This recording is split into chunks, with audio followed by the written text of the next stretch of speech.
Hello friends, எல்லோரும் எப்படி இருக்கீங்க? எல்லோரும் நல்லா இருப்பீங்கன்னு நினைக்கிறேன். இது மண்டே பகலில் எடுத்த வீடியோ. அதாவது சண்டே மீன் சாப்பிட்டாச்சு.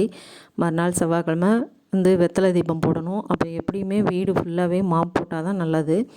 அதாவது நான் தண்ணி வீடு மொழுகிற தண்ணியில் வந்து ஏதாவது கல் உப்பு, மஞ்சத்தூள், இது மாதிரி கம்ஃபர்ட் லிக்விடு ஏதோ ஒன்று ஆட் பண்ணிவிட்டு, இது எல்லாமே ஆட் பண்ணிவிட்டு மாப் போட்டோம்னா நல்ல ஒரு வாசனையாக இருக்கும். வீடு ஃபுல்லாக நல்ல மணமாக இருக்கும். நான் எப்பயுமே அந்த மாதிரி தான் மாப் போடுவேன்.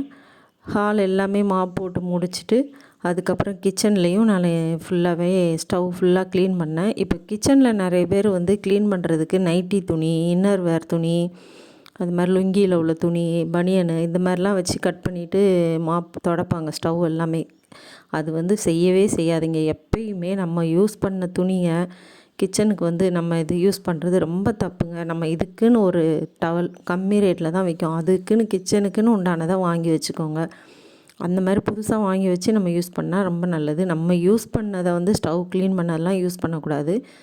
கிச்சனுக்குன்னு தனியாக ஒரு டவல் புதுசாக வாங்கி வச்சுக்கிட்டிங்கன்னா அது நல்லது. கிச்சனும் ஃபுல்லாகவே எல்லாம் வேலை முடிச்சுட்டு நைட்டு கோலம் போட்டு விட்டுட்டேன்.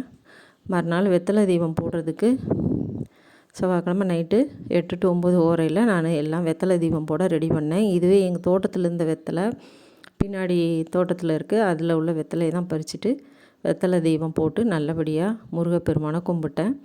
எனக்கும் ரொம்ப திருப்தியாக இருந்தது. வீடு க்ளீனாக இருந்துட்டு நம்ம எல்லா அந்த பூஜை வேலைகள் செய்கிறப்போ நம்மளுக்கு ரொம்ப மனசு திருப்தியாக இருக்கும். வெத்தலை தீபம் நல்லபடியாக ஏற்றி முடிச்சிட்டேன். நம்ம என்ன வேண்டுறோமோ வேண்டாமையும் நம்ம வந்து கடவுளை நல்லபடியாக கும்பிட்டாலே நம்ம நினைக்கிறதெல்லாம் நல்லபடியாக நடக்கும். இந்த முருகப்பெருமான் நம்மளுக்கு எல்லாம் நல்லதே நடத்தி கொடுப்பாரு. தேங்க்ஸ் ஃபார் வாட்சிங்.